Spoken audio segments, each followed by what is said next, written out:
perempuan-perempuan yang terjebak dalam narkoba itu juga begitu, bahwa dia adalah perempuan, belum pengadilan itu akan lihat dia adalah perempuan iblis gitu. Jadi belum apa-apa tuh udah ada stigma itu gitu. Maka biasanya hukumannya lebih keras kan.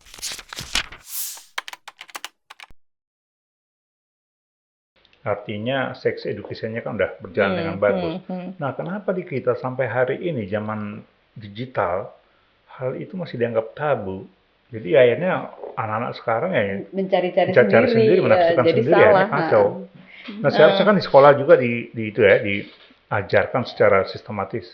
Iya, jadi saya sering menyebutnya kita kadang sering jadi masyarakat yang jumping conclusion gitu, nggak selalu based on data ya. Jadi kayak soal sex education dianggap berarti liberalisme, free sex gitu ya. Padahal data kita itu kemarin Komnas Perempuan mengeluarkan press release yang cukup menarik soal data-data remaja kita tuh udah mulai usia berapa melakukan hubungan seksual. Entah data soal banyaknya orang muda yang sudah melakukan hubungan seks, kawin muda dan lain sebagainya gitu. Intinya kan sebenarnya seksually aktif. Jadi harusnya kan responnya adalah gimana nih mendidik supaya mereka tahu bahwa isu seksualitas itu sesuatu yang harus dididik dengan benar, bukan berarti untuk mendorong mereka berhubungan seks. Ini kan sama kayak dikasih pisau. Pisau itu bisa untuk memotong buah, membuat kreasi bagus, tapi juga bisa dipakai untuk melukai. Ini kan soal diri kita gitu ya. Tapi menurut saya orang tidak bisa memisahkan tools gitu ya dengan soal mind gitu. Nah, ini menurut saya sexual education tetap penting, tapi dia juga membangun clear mind dalam tubuh yang itu termasuk yang penting. Kemarin itu ya Mbak, yang salah satu edukasi seks itu membagikan alat kontrasepsi. Itu kan agak kontroversial ya kan. Dimaknai sebagai mengencourage gitu orang. Ya, seakan-akan kayak gitu gitu kan. Itu sebenarnya belum cukup dewasa juga kita menanggapi itu ya kan Mbak ya. Iya, memang itu isu krusial ya, dan tentu ya, isu kontroversial gitu. Tapi sebetulnya Indonesia tuh memang harus merespon betul soal bagaimana isu seksualitas remaja gitu, karena realnya kekerasan seksual kepada orang-orang muda itu tidak sedikit dan yang menghasilkan kehamilan. Belum lagi nanti problem soal terminasi kehamilan, penghentian kehamilan yang juga rumit banget gitu kan. Walaupun sekarang ada peraturan yang dimungkinkan kalau itu korban kekerasan seksual, tapi tenaga medisnya seberapa siap? Karena semakin meningkatnya konservatisme, itu tenaga medis itu saya tahu sendiri gitu, kayak teman saya bercerita ke dokter ginekolog, terus dia bilang itu anak kamu berapa gitu. Saya belum punya anak, itu dalam kandungan gitu. Jadi sejak umur 0 atau umur 0 sekarang udah dianggap anak. Jadi perempuan akan didera rasa bersalah ketika dia harus menterminasi kehamilannya karena dianggap melakukan dosa gitu ya, dosa membunuh anak gitu. Padahal itu korban kekerasan seksual misalnya, dan dokternya sendiri juga nanti dia jangan-jangan dianggap dosa gitu. Nah itu jadi ini dilema gitu. Jadi walaupun ada peraturannya, ada undang-undang, ini tuh kayak saling nggak terkoneksi gitu ya. Ini menurut saya memang PR banget. Ya, gitu. Jadi dokternya sendiri yang punya hati nurani yang itu ya Mbak, yang mencegah supaya dilanjut. Iya, kadang-kadang kayak gitu. Jadi karena tadi itu menganggap bahwa daripada saya berurusan sama akhirat gitu kan, gitu, tapi tidak melihat bahwa dampak bagi perempuan korbannya cukup serius. Nah, gitu. Mbak Yuni juga kan berlatar belakang lama di pesantren gitu ya kan Mbak ya. Pabelan. Nah, isu kekerasan seksual di pesantren kan juga tinggi ya Mbak ya, karena kan mereka itu kayak komunitas yang tertutup gitu ya kan. Kalaupun berapa kali kan kita lihat kasusnya ada masalah kekerasan seksual dicoba ditutupi gitu. Nah itu gimana Mbak Yuni melihatnya? Iya, jadi memang kenapa selalu kita di Gerakan Perempuan tuh menyoal relasi kuasa ya. Relasi kuasa itu bisa berbasis gender, bisa berbasis kelas, berbasis spiritualitas, ekonomi, bisa macam-macam ya. Nah, jadi di pesantren kenapa terjadi? Salah satunya karena UU ke TPKS yang sudah lahir ini tidak disosialisasikan secara masif gitu. Ini diasumsikan begitu lahir seakan-akan orang tahu gitu ya. Nah, jadi orang nggak tahu bahwa ketika ada undang-undang ini, dampak kalau dia menjadi pelaku cukup serius tuh harusnya kalau diadili. Tapi yang terjadi kan kemarin mengecewakan. Tokoh kiai yang akhirnya yang harusnya 8 tahun cuma 1 tahun. Itu betapa tadi soal aparat penegak hukum yang ngeri sekali gitu. Tadi terjadi demoralisme gitu ada yang menurut saya PR buat aparat penegak hukum. Nah, jadi kenapa pesantren banyak terjadi? Itu salah satunya selain TPKS nggak dipopulerkan, yang kedua tokoh-tokoh agama ini memanfaatkan multi relasi kelasnya, gitu ya. Jadi dia punya otoritas, kan terhormat tuh tokoh agama, dianggap nggak akan tahu, padahal sekarang santri-santri juga kritis, gitu kan. Itu ya, terus dia juga punya kuasa sosial, jaringannya luas, seakan-akan bisa everything gampang gitu kan. Tapi juga yang ketiga bisa jadi justru pesantren jadi modus untuk melakukan kekerasan seksual. Entah itu misalnya orang pedofil aja bisa, biar dia tidak tertangkap, modusnya seakan-akan tokoh agama kan gitu kan, pernah misalnya ada kasus. Jadi ini kan juga ada kasus-kasus, saya pernah menelisik gitu ya beberapa modus pesantren ini loh, kok rupanya dia guru ngaji gitu, rupanya guru ngaji sebagai modus supaya nggak mudah ketahuan karena dia ngajari anak-anak. Pesantren kadang gurunya pesantrennya cuma sedikit gitu Pak, tapi seakan-akan udah ada gapura besar nama pesantrennya, terus kemudian ada masjid kecil, itu udah diklaim sebagai pesantren dan itu jadi modus dia merekrut orang-orang miskin untuk bisa tinggal di situ dan akhirnya jadi modus untuk melakukan eksploitasi maupun kekerasan seksual gitu. Jadi polanya tuh menurut saya penting untuk diteliti gitu ya. Ini anehnya aneh banget gitu, atau jangan-jangan orang sebetulnya dia ngalami kelainan seksual gitu kan, mendirikan pesantren dengan aja cara ya.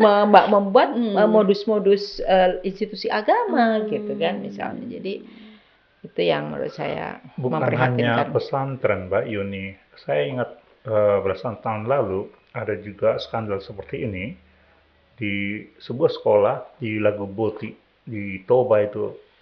Jadi sejumlah mahasiswa kemudian perempuan ya, sekolah perempuan khusus, akhirnya buka mulut bahwa mereka digagahi oleh direkturnya. Dan kemudian itu menjadi sampai Komnas HAM waktu itu. Iya. Komnas Perempuan atau Komnas HAM? Komnas HAM dan Komnas Perempuan. Dan Komnas HAM mengirimkan itu, tim khusus ke sana. Dan yang terjadi adalah mereka yang berbicara ini kemudian dipersekusi. Bahkan dosen yang mendampingi mereka. Jadi karena ini punya lembaga agama yang sangat powerful ya. Jadi bukannya dibantu, malah korban dan yang mendampingi kemudian dihukum. Iya. Dan akhirnya ngambang. Iya, jadi memang kekerasan seksual di berbagai lembaga agama ini terjadi, bukan hanya di pesantren, tapi juga di gereja, di berbagai multi lembaga-lembaga agama gitu ya. Dan hebatnya ada tadi ya soal keberanian korban memang. Nah, tapi hal yang lain saya sepakat soal yang seringnya pendamping dan korban malah justru dikriminalkan gitu kan. Tapi yang kemarin yang saya kagum ya di Jogja itu kan ada yang hampir dikriminalisasi pendamping hukumnya, pendamping hukum korban. Dia men-challenge pelaku terduga pelaku kekerasan seksual. Dan dia dianggap mencemarkan nama baik pendampingnya ini. Kita menyebutnya WHRD, Women Human Rights Defender atau perempuan pembela HAM.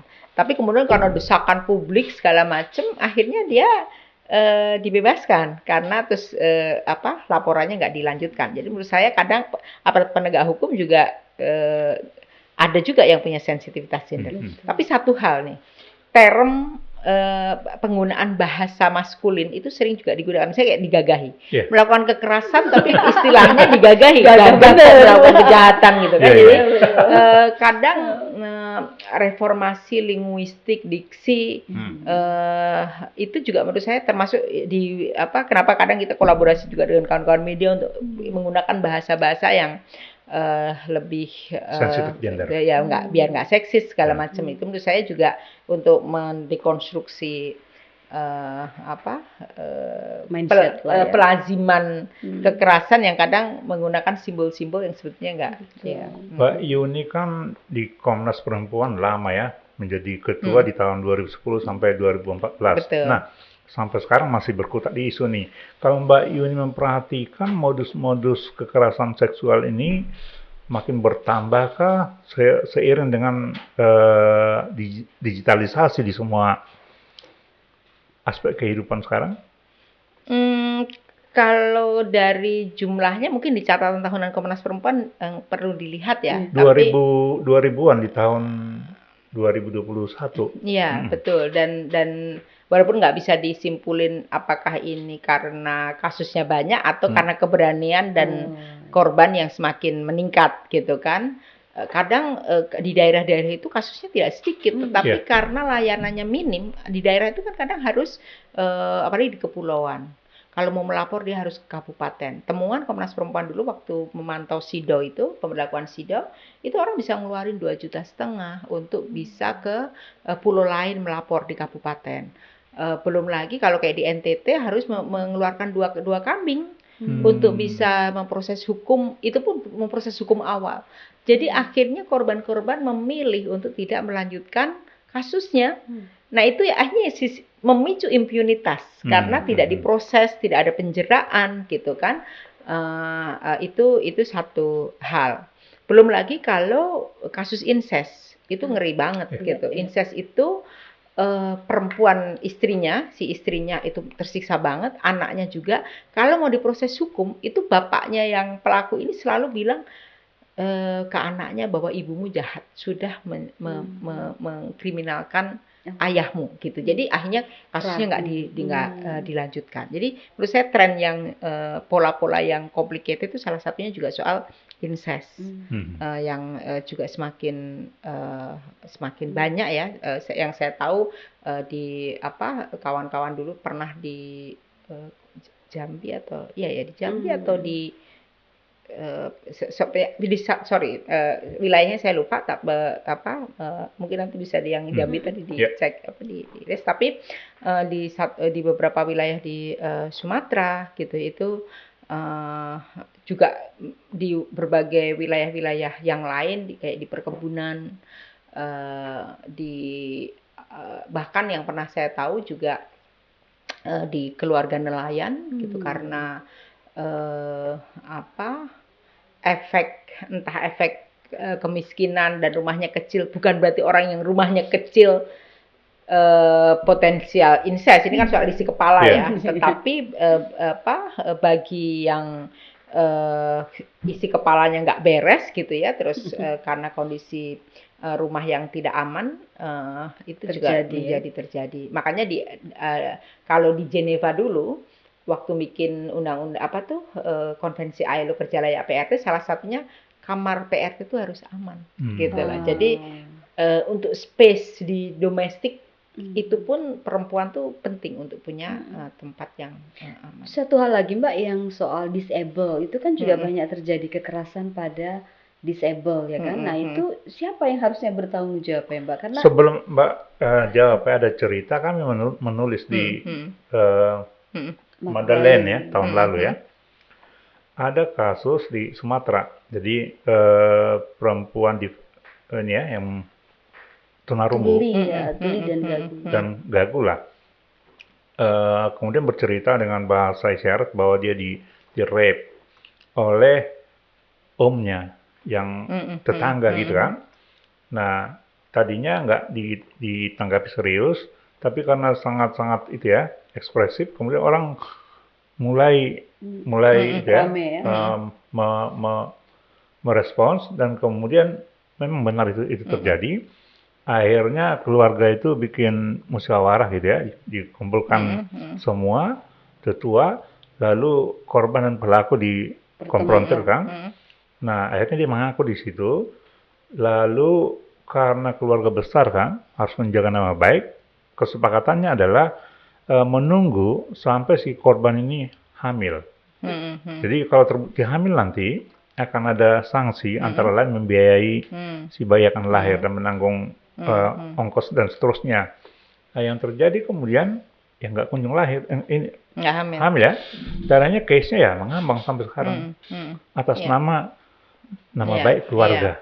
Iya, ada beberapa poin menarik berarti di balik cerita ini ya soal tadi hak Disable. perempuan, kita istilahnya orang people with disability atau perempuan dengan disabilitas. Jadi kenapa begitu? Sebenarnya PBB ingin menyampaikan menegaskan soal disabilitas itu bukan melekat secara intrinsik pada diri seseorang, tapi justru kalau akses, penghormatan, perlakuan itu sama, maka orang with disability. Kalau disability sebagai halangan segala macam ini dibukakan akses, sebetulnya dia bisa menjadi, dia hanya bentuk keragaman aja gitu. Jadi maka term yang digunakan biasanya orang dengan disabilitas gitu ya. Indonesia kadang masih menggunakan penyandang disabilitas di undang-undang itu, walaupun teman-teman itu atau dalam kerangka human rights sebenarnya udah ada term yang lebih tepat. Isu yang lain soal bagaimana perlindungan terhadap kerentanan kawan-kawan perempuan dengan disabilitas ini menjadi korban kekerasan seksual. Itu kasusnya tidak sedikit gitu ya, dan itu sering dianggap kesaksiannya itu sering diragukan. Makanya di Undang-Undang TPKS kan dulu udah di last minute udah diketok, kita protes karena ada kawan yang sangat kritis membaca kok ini kok tidak dianggap sebagai subjek hukum yang utuh gitu kan. Padahal mereka dengan itu artinya kalau dia melakukan kesaksian cerita kan bisa nggak dianggap gitu kan. Nah itu jadi di UU TPKS ini juga reformatif. Hal yang lain di TPKS sendiri juga ada pemberatan kalau korbannya adalah kawan dengan disabilitas. Pemberatan yang lain kalau pelakunya adalah orang-orang yang harusnya melindungi, baik itu guru, baik itu tokoh agama, layanan kesehatan, dokter dan lain sebagainya, termasuk orang-orang yang harusnya melindungi gitu ya, termasuk keluarga besar dan juga lain sebagainya, termasuk sebenarnya tokoh adat yang harusnya melindungi. Catatan Komnas Perempuan dulu yang saya ingat bahwa mekanisme adat untuk menangani kekerasan seksual itu mungkin ada ya praktek baik, tapi yang kita temukan catatannya cukup banyak gitu loh. Ada kecenderungan kompensasinya, ada kecenderungan tadi itu impunitas karena menjaga nama klan besar. Atau kalau toh ada kompensasi itu seringnya diberikan kepada untuk adatnya, entah institusinya, komunitasnya ya, atau komunitasnya, bukan untuk si korban. Belum lagi soal mengawinkan dengan pelaku. Intinya cuma untuk menutup aib gitu kan. Tapi bisa dibayangkan kemarahan para korban. Dia marah, dia benci, tiba-tiba harus dikawinkan. Itu kejahatan yang lain gitu. Jadi kenapa sebetulnya undang-undang TPKS, isu gender segala macam itu dia adalah isu yang harus masif gitu, termasuk dalam konteks adat segala macam gitu ya. Termnya seakan-akan gender di luar, tapi dia sebenarnya sangat core sebagai nyawa untuk kemanusiaan perempuan. Gitu. Jadi sebenarnya undang-undang itu sendiri sudah cukup sudah bagus ya Mbak ya, sudah komprehensif ya. Tinggal pelaksanaannya aja itu yang dia sebagai PR-nya ya, sebagai undang-undang tuh banyak lompatan-lompatan karena kan itu dihasilkan dari puluhan tahun dari akumulasi dari pengalaman para korban dan para pendamping gitu ya, dari berbagai ujung ke ujung, belum lagi konteks pengalaman di wilayah konflik. Makanya dulu waktu teman-teman dari kelompok, saya sebut saja kelompok Islam yang agak kanan bilang, oh ini undang-undang dari Barat, pengalaman apa? Saya bilang, saya marah sekali, saya bilang, kawan-kawan harus tahu sejarahnya bahwa undang-undang TPKS ini lahir salah satunya dari konteks Aceh. Dari pengalaman kesaksian para perempuan-perempuan saat konflik menjadi korban kekerasan seksual, dan mereka ketika ditanya apa yang ibu ingin harapkan, dia bilang jangan pernah berulang. anak cucu kami tidak boleh lagi terjadi seperti ini. Jadi ini tuh dari pengalaman berbagai konteks dari Timor Leste, Papua, Termasuk 98 Maluku, juga ya. Maluku. Maluku, Iya. Aceh gitu ya. Jadi makanya waktu itu disahkan, saya nangis di DPR, saya merasa kayak para korban tuh moga-moga ada di sini gitu. Ya, Karena dari ketemu di Papua itu ada mama-mama yang dia korban kekerasan seksual oleh tentara, terus dia melakukan pemulihan dengan dia membuat kalung dari kerang itu untuk memulihkan diri, dan itu dia jual untuk dia bisa makan gitu. Dan di tempat lain ketika kita tanya, Mama apa yang Mama harapkan? Saya ingin di makam saya diberi tanda bahwa saya korban gitu, untuk saya dapat penghargaan. Jadi UTPKS itu menurut saya itu bagian dari hak pemulihan korban gitu yang di wilayah konflik gitu ya, dan juga korban-korban yang lain. Gitu. Jadi dia bukan hanya diksi-diksi hukum, tapi dia adalah pemartabatan kembali perempuan, pemartabatan lagi manusia, memanggil lagi bahwa Pertiwi itu mencintai rahim perempuan gitu ya. Jadi dia sangat kuat yang harus dijalankan gitu. Jadi nggak bisa berhenti dan dihentikan. Gitu. Nah, undang-undang ini kan mewujud tahun 2022, 2 tahun lalu. Nah, sampai sekarang seperti kita bicarakan tadi di awal masih belum mulus ya. Nah, sebagai orang yang ikut melahirkan regulasi ini, Mbak Yuni, apa yang Anda harapkan? Ya tadi ya, bahwa karena dia dimulai dari sejarah hitamnya, sejarah kelam, sejarah merah gitu ya, perempuan juga konteks 65 sebetulnya, konteks Yubin Ianfu kan juga sebetulnya kita punya rekam memori kelam soal kekerasan seksual gitu. Jadi juga dari zaman dia ini Belanda, para nyai yang jadi korban. Iya, jadi ini panjang gitu. Jadi dia harus dilihat bahwa UTPKS ini adalah mekanisme pencegahan. Di situ ada pencegahan, di situ ada penanganan, di situ ada pemulihan, di situ ada perlindungan gitu yang sebenarnya sangat komprehensif yang harus betul-betul harus dijalankan. Dan yang juga penting adalah UTPKS ini sebetulnya kan ruang bagi para korban untuk bisa melanjutkan hidupnya, ya kan? Karena dengan pendampingan yang utuh, dengan sistem pengadilan yang pro korban gitu ya, karena bisa dibayangkan kok kekerasan seksual itu begitu tidak ditangani gitu ya, maka bagi para kan dampaknya kan luar biasa, bukan hanya kekerasan seksual ya, termasuk ke KDRT. Saya habis baca satu artikel itu rupanya bisa berdampak pada kanker, gangguan kejiwaan, orang mau bunuh diri, ngalami pola makan yang kacau, disorder dan banyak, termasuk soal seksualitas berpengaruh, orang menjadi frigid, orang menjadi cenderung marah, tidak ada penghormatan pada tubuhnya, PMS terjadi gitu kan, penyakit menular seksual. Jadi dampaknya itu bisa yang luar biasa destruktif. Jadi menurut saya dia harus dibunyikan di masyarakat gitu ya. Jangan sampai kayak kawan-kawan dengan disabilitas itu bikin guiding block yang seakan-akan kota ramah disabilitas, kota ramah HAM. Seakan-akan dengan bikin guiding block. Dan di ujungnya ada tiang listrik.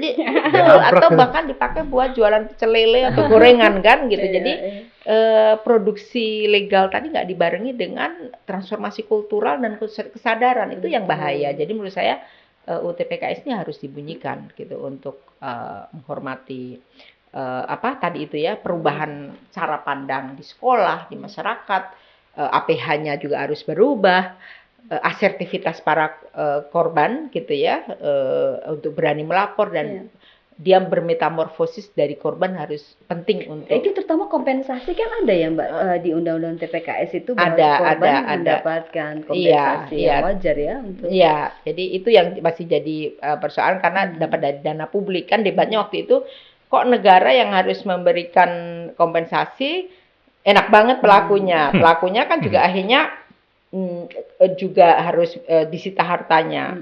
Tapi terus sempat debatnya, sita harta yang kaya, yang miskin gimana gitu kan? Berarti yang kaya enak banget dengan dia kasih uang seakan-akan selesai kayak gitu. Itu debatnya cukup menarik waktu itu di DPR karena saya sama berapa hari, 8 hari atau 10 hari full di DPR datang terus, jadi ngikutin detail gitu ya.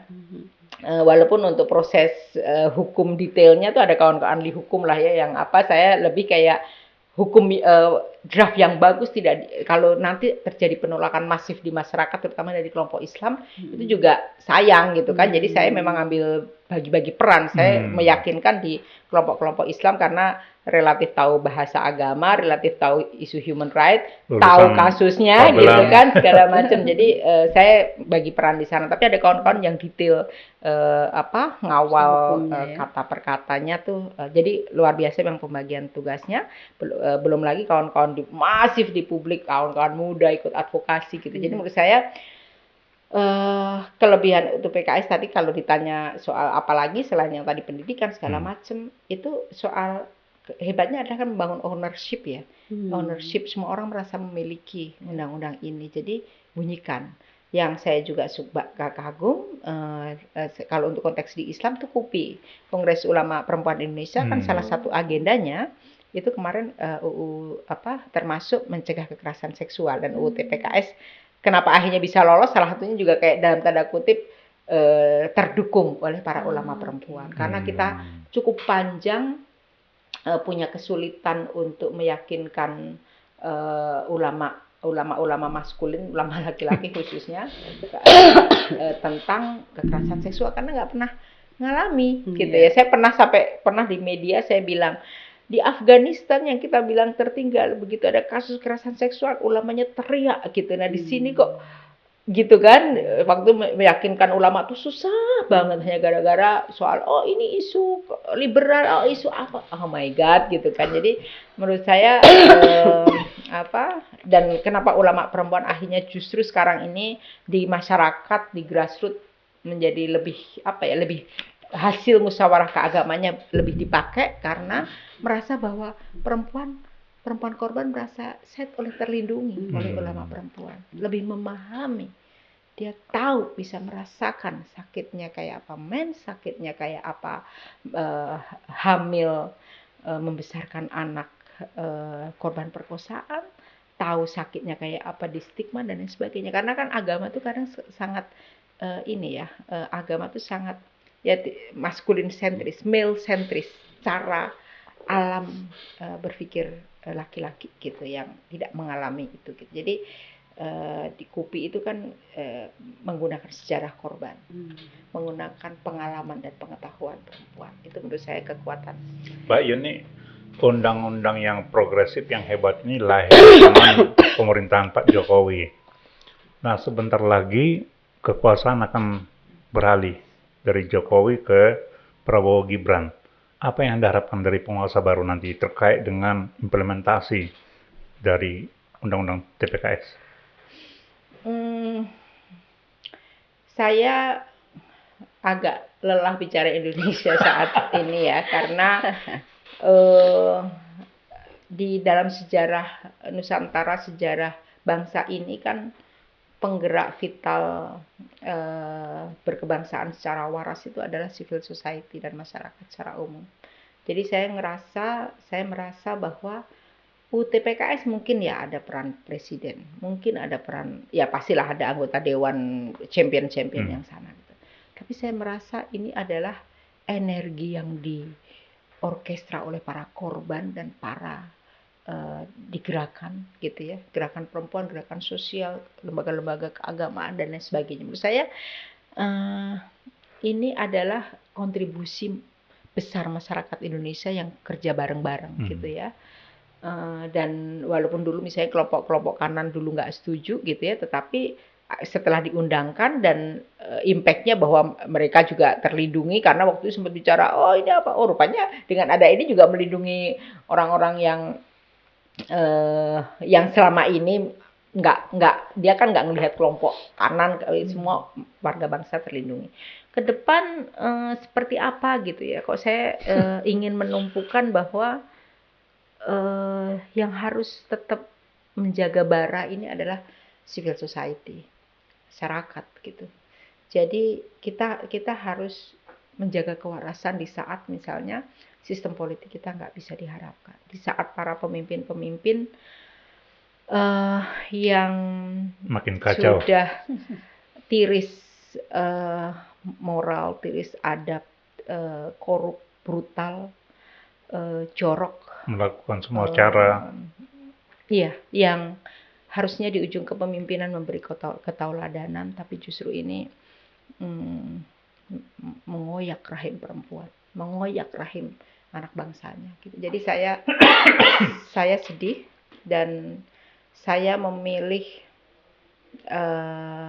untuk bersama kawan-kawan korban, memilih bersama kawan-kawan civil society, gitu ya, untuk berusaha mencintai negeri ini. Iya, kami tuh beruntung banget ya punya sosok Mbak Yuni gitu ya yang Pejuang yang iya, tak pernah pejuang lelah. yang nggak pernah ya berhenti gitu apapun yang terjadi. Apalagi Mbak Yuni kan mengalami dari awal ya untuk melahirkan undang-undang TPKS ini. Jadi salut Mbak. Jadi terima kasih banyak untuk ininya. Percakapan yang keren nih. Yang bagus Terima banget kasih. ini. Sebetulnya champion UU TPKS itu banyak. Kalau hampir semua orang bisa mengklaim bahwa saya pejuang, dan itu yang hebat justru itu. Yang benar itu. Ketika seseorang ngeklaim saya adalah pejuang TPKS dan itu ribuan jutaan. Jadi saya hanya bagian dari kecil dari perjuangan besar itu. Iya, Mbak. Makasih. Terima kasih banyak Mbak. Sama-sama. Untuk mampir ke studio kami. Terima kasih juga.